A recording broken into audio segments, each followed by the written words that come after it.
ಪಟ್ಟಣದ ಸಮೀಪದ ಮಲ್ಲಾಪುರದಲ್ಲಿ ನೆಲೆಸಿರುವ ಶ್ರೀ ಶನೇಶ್ವರ ದೇವಾಲಯದಲ್ಲಿ ದೇವಿಯ ರಥೋತ್ಸವವು ಅತ್ಯಂತ ಶ್ರದ್ಧಾ ಭಕ್ತಿಯಿಂದ ವಿಜೃಂಭಣೆಯಿಂದ ನೆರವೇರಿತು.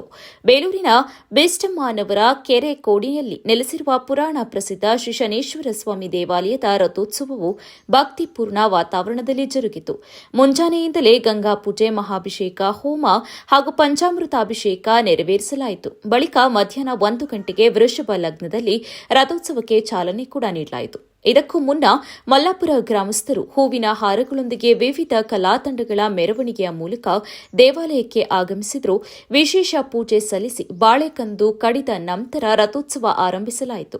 ರಥವು ದೇವಾಲಯದ ಸುತ್ತ ಪ್ರದಕ್ಷಿಣೆ ಹಾಕಿ ನಂತರ ತನ್ನ ಸ್ವಸ್ಥಾನದಲ್ಲಿ ನಿಲ್ಲಿಸಲಾಯಿತು.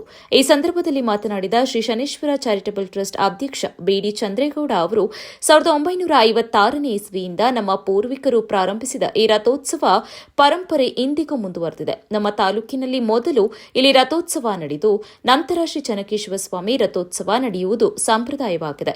ಈ ದೇವಾಲಯಕ್ಕೆ ಸುಮಾರು 50ಕ್ಕೂ ಹೆಚ್ಚು ಗ್ರಾಮಗಳಿಂದ ಹಾಗೂ ತಾಲೂಕಿನ ವಿವಿಧ ಭಾಗಗಳಿಂದ ಸಾವಿರಾರು ಭಕ್ತರು ಆಗಮಿಸುತ್ತಾರೆ. ಪ್ರತಿ ವರ್ಷ ಸುಮಾರು 5,000 ಭಕ್ತರಿಗೆ ದಾಸೋಹ ವ್ಯವಸ್ಥೆ ಮಾಡಲಾಗುತ್ತಿದೆ. ತಾಲೂಕಿನ ಸಮಸ್ತ ಜನರ ಸಹಕಾರದಿಂದ ಈ ಕಾರ್ಯಕ್ರಮ ಅದ್ದೂರಿಯಾಗಿ ನಡೀತಾ ಇದೆ ಎಂದರು. ಇದಲ್ಲದೆ ರಥವು ಹಳೆಯದಾಗಿರುವ ಹಿನ್ನೆಲೆಯಲ್ಲಿ ಹೊಸ ರಥ ನಿರ್ಮಾಣ ಮಾಡಲು ಸಮಿತಿ ನಿರ್ಧರಿಸಿದೆ. ರಥ ನಿರ್ಮಾಣಕ್ಕಾಗಿ ಭಕ್ತರು ಮರವನ್ನು ದಾನವಾಗಿ ನೀಡುವಂತೆ ಮನವಿ ಮಾಡಿದರು. 10,000 ರೂಪಾಯಿ ಅಥವಾ ಅದಕ್ಕಿಂತ ಹೆಚ್ಚಿನ ಸಹಾಯ ನೀಡುವ ಭಕ್ತರ ಹೆಸರನ್ನು ದೇವಾಲಯದ ಒಳಭಾಗದ ಕಲ್ಲಿನ ಫಲಕದಲ್ಲಿ ಕೆತ್ತಿಸುವುದಾಗಿ ತಿಳಿಸಿದರು. ಕಾರ್ಯಕ್ರಮದ ಸಂದರ್ಭದಲ್ಲಿ ಯಾವುದೇ ಅಹಿತಕರ ಘಟನೆಗಳು ನಡೆಯದಂತೆ ಪಿಎಸ್ಐ ಎಸ್ಜಿ ಪಾಟೀಲ್ ಅವರ ನೇತೃತ್ವದಲ್ಲಿ ಬಿಗಿ ಪೊಲೀಸ್ ಬಂದೋಬಸ್ತ್ ಮಾಡಲಾಗುತ್ತಿತ್ತು.